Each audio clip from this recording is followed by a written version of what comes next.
یاد رکھیں اللہ تین طریقوں سے دعا جو ہے اس کو آنسر کرتا ہے. یا اللہ اسی وقت دے دیتا ہے امیجیٹلی، یا اللہ جو ہے اس کو تھوڑا سا ڈیلے کرتا ہے، کیونکہ ظاہر ہے اللہ تعالیٰ اس بندے کو مزید نکھارنا چاہتا ہے. اللہ چاہتا ہے یہ میرے پاس آتا رہے، مجھ سے مانگتا رہے. یا اللہ اس کا رد بدل ایسا دے دیتا ہے کہ اس کو سکون آ جاتا ہے. اللہ تعالیٰ سے جب مانگنا ہے تو تگڑا بن کے مانگنا ہے، اتنا توکل، اتنا بیلیف ہونا چاہیے. یہی تو مومن کی مثال ہے. مشرک کی مثال کیوں اللہ نے کہا ضعیف ہے مانگنے والا؟ کیونکہ اس کے ہارٹ میں ڈاؤٹس ہیں، اس کو مانگنا ہی نہیں آ رہا ہے، اس کو پتہ ہی نہیں ہے میں نے مانگنا کیسے.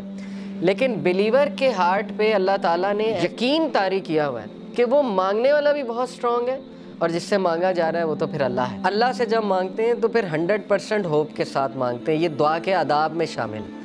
اللہ کے نبی صلی اللہ علیہ وسلم نے فرمایا تمہاری دعا تب تک قبول ہوتی رہے گی جب تک تم یقین سے مانگو گے. جیسے اس میں تھوڑا سا ڈاؤٹ آ گیا، جیسے اس میں یہ بات آ گئی کہ پتہ نہیں اللہ کرے گا نہیں کرے گا، تو وہ دعا پھر فالٹی دعا ہے، اس میں پھر کمی ہے. اس دعا میں اس میں پھر بہت زیادہ یقین آنے کی ضرورت ہے. تو اس لیے ان چیزوں پہ ورک کرنا چاہیے. دیکھیں ویلیو ایڈڈ چیزیں یہی ہے کہ اپنا یقین بڑھاؤ، اپنا توکل بڑھاؤ. یہ ہمارے کلچر میں ایک بات بڑی ہے نا کہ واسطہ دیتے ہیں، وہ کسی ولی کا واسطہ دیتے ہیں. اللہ کو نمبر 1 اپنے نیک اعمال کا واسطہ دے سکتے ہیں. جیسے وہ واقعہ ہے کہ 3 لوگ غار میں تھے، پتھر سامنے آ گیا، سٹک ہو گئے، نکلنے کا چانس ہی کوئی نہیں. اللہ نے پتھر ہٹا دیا. ایک نے کہا اللہ میرے ماں باپ سو گئے تھے، میں دودھ کا گلاس لے کے کھڑا رہا تجھے راضی کرنے کے لیے کہ اٹھیں گے تو میں پلا دوں گا، تو میں ساری رات کھڑا رہا. اگر تجھے یہ عمل پسند آیا تو اس کو پیچھے ہٹا دے. اللہ نے پیچھے ہٹا دیا تھوڑا سا.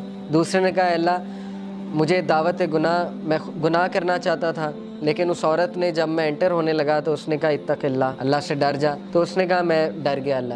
اب اللہ کو یہ عمل کتنا پسند آیا. حالانکہ کوئی کہہ سکتا ہے کہ یار وہ تو پہلے سے گناہ کرتا آ رہا ہے، یہ کیا بڑی بات ہے، پیچھے ہٹ گیا. نہیں، اللہ کو یہی تو پسند آیا ہے کہ وہ میرے ڈر سے پیچھے ہٹ گیا. تو اللہ از آل اپریشیٹو، اللہ اپریشیٹ کرتا ہے. اللہ نے پتھر ہٹا دیا. تیسرے نے کہا اللہ میں نے جو ہے وہ کسی نے میرے پاس بکریاں رکھوائی تھیں، بکریوں کے بچے ہو گئے تو اس سے میں نے کچھ پروفٹ کما لیا. جب وہ واپس آیا میں نے اسے بکریاں بھی دی اور وہ پروفٹ بھی دیا. یعنی اس لیول کی آنیسٹی. تو اللہ اگر تجھے یہ پسند آیا ہے، تیرے لیے کیا تھا اور تجھے راضی کرنے کے لیے، تو پتھر مکمل ہٹ گیا. تو یہاں سے ثابت ہوتا ہے کہ اپنا وہ عمل آپ نوٹ کریں جو آپ نے خالص اللہ کے لیے کیا ہے. اچھا ہے کہ آپ نا ہر عمل پیور اللہ کی رضا کے لیے کیا کریں، کیونکہ مصیبتوں میں وہ چیز کام آئے گی.